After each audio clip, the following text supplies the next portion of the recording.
So hello and welcome to ISPCS diaries friends. So जैसा कि मैंने अपनी पिछली वीडियो में आपको ये बताया कि मेरे यूपीएससी के क्या रिसोर्सेज थे जो मैंने यूज़ किए अपना प्रीलिम्स क्लियर करने के लिए यूपीएससी का 2025 का। तो आज मैं आपको ये बताने वाली हूँ कि जब मैंने अपना मेंस दिया तो मेरे दिमाग में भी काफ़ी मेंस रिलेटेड डाउट्स थे जिन्हें मैंने काफ़ी सर्च किया बट कोई मुझे ठीक से क्लियर नहीं कर पाया उन्हें। तो आपको ऐसी प्रॉब्लम ना हो, आप इन प्रॉब्लम्स में अपना टाइम ना वेस्ट करें, इसीलिए मेरी आज की वीडियो मैंने ये बनाई है जिसमें एग्जामिनेशन हॉल रिलेटेड जितने भी डाउट्स होते हैं वो मैं क्लियर करूँगी आपके, ताकि आपको किसी प्रकार का कोई भी कन्फ्यूजन ना रहे। And sorry for the background noise friends, ये दिवाली के समय में मैं अपनी वीडियो रिकॉर्ड कर रही हूँ, इसीलिए आपको पटाखे की आवाज़ आती रहेगी, तो I am sorry for the inconvenience. So जैसे कि मैं कह रही थी, सबसे पहले का जो डाउट होता है कि आखिर क्वेश्चन पेपर कब दिया जाता है। तो जैसे कि हमें पता है जो हमारा पहला एग्ज़ाम का टाइम स्लॉट होता है वो 9 से 12 है, तो 8:30 बजे एंट्री बंद हो जाएगी। तो मैं जनरली 8:15 पे ही मेंस एग्जामिनेशन हॉल के अंदर चली गई या 8 बजे चली गई अकॉर्डिंग टू द पेपर। फिर जब आप वहाँ चले गए तो 9 से 12 जैसे होना है एग्ज़ाम, तो 5 मिनट पहले आपको आपका क्वेश्चन पेपर दे दिया जाएगा। जो टीचर्स जिनकी ड्यूटी लगी होगी उनको बुलाया जाएगा, उनके हाथ में क्वेश्चन पेपर दिया जाएगा और एग्जैक्ट 5 मिनट्स बिफोर आपके पास आपका क्वेश्चन पेपर होगा। जो फर्स्ट स्टेप, जैसे ही आपको आपका क्वेश्चन पेपर मिलता है आपको क्या करना है कि जो पेपर होता है मीन्स क्वेश्चन पेपर, वो आपकी आंसर शीट के पीछे लगा होता है। तो जब टीचर पेपर निकाल रहे होते हैं, क्वेश्चन पेपर निकाल रहे होते हैं, तो वो पीछे आपको दिखता है कि ये क्वेश्चंस दिखते हैं, मतलब कि तो वो क्वेश्चन पेपर पीछे लगा होता है। तो सबसे पहले आपको उसको डिटैच कर लेना है ताकि बाद में आपकी आंसर शीट के साथ वो पेपर ना चला जाए। तो सबसे पहले आपको उसे डिटैच कर लेना है और रख लेना है। तो जो वहाँ पे जो बैठे होते हैं टीचर्स, वो सारी गाइडलाइंस बताते हैं कि आपको क्या क्या प्रोसीजर्स फॉलो करने हैं। आपको पेपर डिटैच करना है, फिर आपको अपनी सारी जो आंसर शीट है उसको चेक करना है कि कोई पेपर में प्रिंट तो नहीं है, कहीं कोई कटा फटा तो कुछ नहीं है। ये सब आपको चेक करना है। आपके क्वेश्चन पेपर में सारे 1 to 20 तक क्वेश्चन प्रिंट हैं कि नहीं हैं, सबसे पहले आप ये चेक करिए। फिर आप अपनी डिटेल्स भरिए, जो आपकी आंसर शीट होती है। हमें आदत होती है OMR में सर्कल्स ब्लैक करने की, बट यहाँ पे आपको अपना जो है डिटेल, आपका रोल नंबर और जो भी एग्ज़ाम है वो उसका नाम आपको भरना होता है मेंस की शीट में। और फिर इमीडिएटली आप तुरंत क्वेश्चन पेपर देखिए, सारे 1 से लेकर 20 तक क्वेश्चंस पे जाइए और जो भी आपको जिस ऑर्डर में अटेम्प्ट करना आप वो देख सकते हैं, या आप चाहें तो थोड़ा स्क्रिबल डाउन कर सकते हैं उसी पेपर पे अगर आपको कोई इमीडिएट पॉइंट्स याद आते हैं तो इसी से हम दूसरे क्वेश्चन पे आते हैं, जो बहुत ही ज़्यादा स्टूडेंट्स का डाउट होता है कि can we write on the mains question paper. तो जहाँ मेरा सेंटर गया था तो वहाँ पे ऐसे कोई इशू नहीं था, क्वेश्चन पेपर दिया गया, बच्चे लिख भी रहे थे, तो टीचर्स ने इस पर कोई डाउट नहीं, कोई मतलब मना नहीं किया।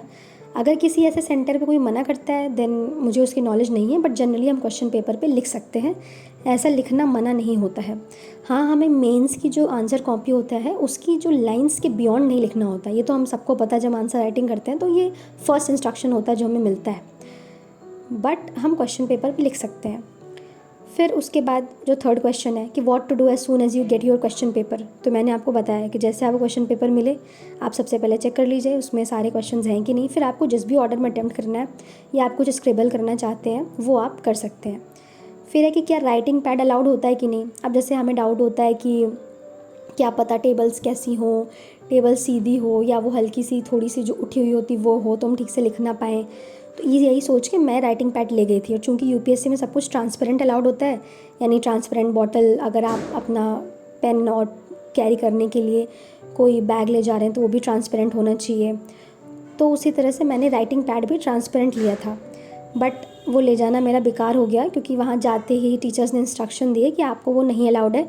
बोले आपकी टेबल्स जो हैं वो सब स्ट्रेट हैं तो अच्छी हैं, तो आपको वो अलाउड नहीं है। तो बहुत सारे बच्चे मैंने देखा सब वहाँ पे वाइट या ट्रांसपेरेंट राइटिंग पैड लेके आए थे। सबको बोला गया कि आप या तो उसको अपनी टेबल के नीचे रख लीजिए या फिर जाके वहाँ पे डिपॉजिट कर लीजिए, जिससे आप बाद में जाके कलेक्ट कर सकते हैं। इसलिए आप लेके जा सकते हैं अगर आपको बहुत डाउट है। अगर वहाँ पे अलाउड नहीं होगा तो ऑब्वियसली वो रखवा लेंगे, और अगर अलाउड होगा तो आप यूज़ कर सकते हैं। फिर फिफ्थ क्वेश्चन है अनाउंसमेंट्स। तो हर चीज़ की अनाउंसमेंट होती है, टीचर्स 4-5 बार अनाउंस करते हैं ताकि आपको कोई भी किसी प्रकार कन्फ्यूजन ना रहे। वॉच लगी होती है वहाँ पे सामने, आप उसमें टाइम देख सकते हैं। बट जब आप मेंस का आंसर लिख रहे होते हैं तो जिस मोमेंट से आपको क्वेश्चन पेपर मिलता है, आंसर जिस पे आप लिखते हैं आंसर कॉपी आपकी, और जब अगले मोमेंट तक जब टीचर वो ले लेता है, आपको लिटरली बिल्कुल टाइम नहीं मिलेगा कि आप 4 बार सर उठा के ऊपर देखें कि घड़ी पे कितना टाइम हो रहा है। इसीलिए सारे बच्चे एनालॉग वॉचेस लेके जाते हैं, मैं भी लेके गई थी, आपको भी वही लेके जाना है। आप वो एनालॉग वॉच अपने सामने रखेंगे, आपका बहुत टाइम बचेगा, आप तुरंत टाइम देखते रहिए। अपने टाइम स्लॉट्स को सेट कर लीजिए कि ठीक है 10 मिनट में ये क्वेश्चन करना है, 11 मिनट में करना है या 7 मिनट में करना है, उस हिसाब से आप सेट कर लीजिए। मैंने इस बार क्या किया था कि मैं जाती थी, मैं ऐसे देखती थी, अच्छा ठीक है इतना क्वेश्चन है, इसमें 15 मिनट का क्वेश्चन है, तो इसमें टोटल 5 क्वेश्चन करने में कितना टाइम लगेगा, क्योंकि हम वहाँ पे 11 मिनट 7 मिनट ऐसे जोड़ नहीं सकते बैठ के। तो मैंने ऐसे डिवाइड कर लिया था, आधे घंटे मुझे इतना करना है, फिर अगले आधे घंटे में इतना करना है, यानी 1 घंटे में मुझे इतने क्वेश्चंस करने हैं, ऐसे मैंने डिवाइड कर लिया। उसी तरह मैंने अपने 3 घंटे का पूरा पेपर किया था। फिर अगला क्वेश्चन है टीचर्स रोटेशन। तो हाँ, जैसे अगर आपका बड़े हॉल में आप एग्जामिनेशन दे रहे हैं तो जनरली चूँकि 13,000 बच्चे हैं तो अच्छी फैसिलिटीज़ वाले एरिया को प्रोवाइड करे जाते हैं, तो वहाँ पे टीचर्स रोटेट होते रहते हैं फॉर सेफ्टी रीजंस। फिर बैग कीपिंग फैसिलिटीज़ अवेलेबल है, उसकी आप टेंशन ना लीजिए। और फिर है कि कहाँ रुकना चाहिए जब इंटरवल होता है, यानी जब एक पेपर हो गया फिर दूसरे पेपर का आप इंतज़ार कर रहे हैं। तो चूँकि हम सब ने इतनी मेहनत करी होती है तो मैं यही आपसे सजेस्ट करूँगी कि आप प्लीज़ उस समय बिल्कुल टाइम वेस्ट ना करें, तुरंत से अपना वहीं अगर एग्जामिनेशन हॉल में कहीं एग्जामिनेशन हॉल के बाहर जब आप आते हैं तो जो प्रेमिसेस है, अगर वहाँ पे अलाउड है और अगर वहाँ पे जगह है तो आप वहीं रुक जाइए। उस जो 1-2 घंटे का जो टाइम होता है तो उसे बिल्कुल वेस्ट मत करिए, क्योंकि वो आप जो भी क्रूशियल चीज़ें आप रिवाइज़ करना चाहते हैं आप आराम से रिवाइज़ कर लीजिए उस समय पे। फिर है कि what to eat during the break.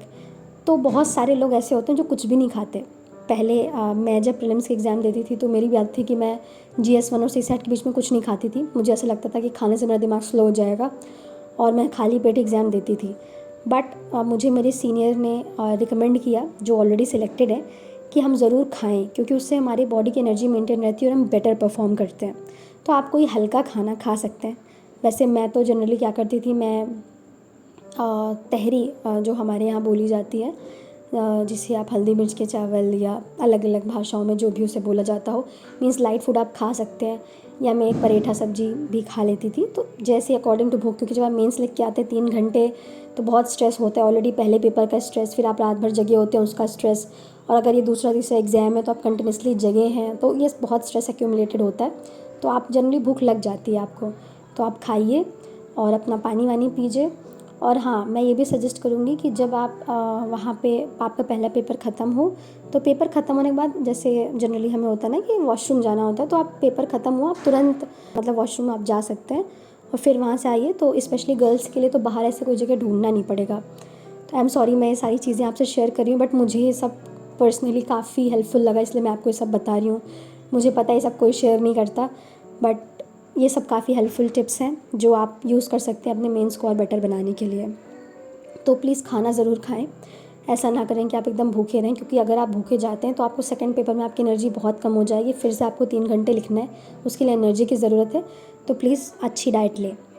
और आखिरी में कि जब फर्स्ट पेपर आपका ओवर हो गया तो आपको क्या करना चाहिए, तो जैसा वही आपका पेपर ओवर हुआ आप जाइए वहीं पे वॉशरूम चले जाइए और उसके बाद बाहर आइए, अपना खाना खाइए, उसके बाद आप रिवीजन में लग जाइए। अगर आपको ज़्यादा रिवाइज़ करना है तो 8:40 तो जो भी टाइम होता है उसके 15 मिनट्स पहले तक आप रिवाइज़ कर सकते हैं। सुबह के स्लॉट में जैसे 9 बजे से एग्ज़ाम है तो 8:30 बजे एंट्री बंद कर देते हैं वो लोग, तो 8:15 पे आप अंदर जा सकते हैं। तो ऐसा अकॉर्डिंग टू टाइम आप सब ऑलरेडी उस टाइम मैनेज कर लेंगे, हमें ये सब अपने आप ही पता चल जाता है। बट चूँकि मेंस के पहले एंग्जाइटी होती है तो ये सब आपको ना हो, इसलिए मैं सारी ये इन्फॉर्मेशन आपको शेयर कर रही हूँ।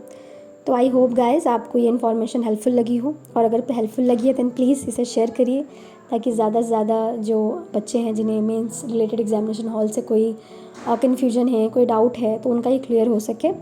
और प्लीज़ ISPCS डायरीज़ को सब्सक्राइब करिए ताकि मुझे मोटिवेशन मिलता रहे, ताकि मैं और ऐसी वीडियोज़ बनाती रही हूँ। और अगर आपके कोई और भी डाउट है तो प्लीज़ कॉमेंट में मुझे मैंशन करिए।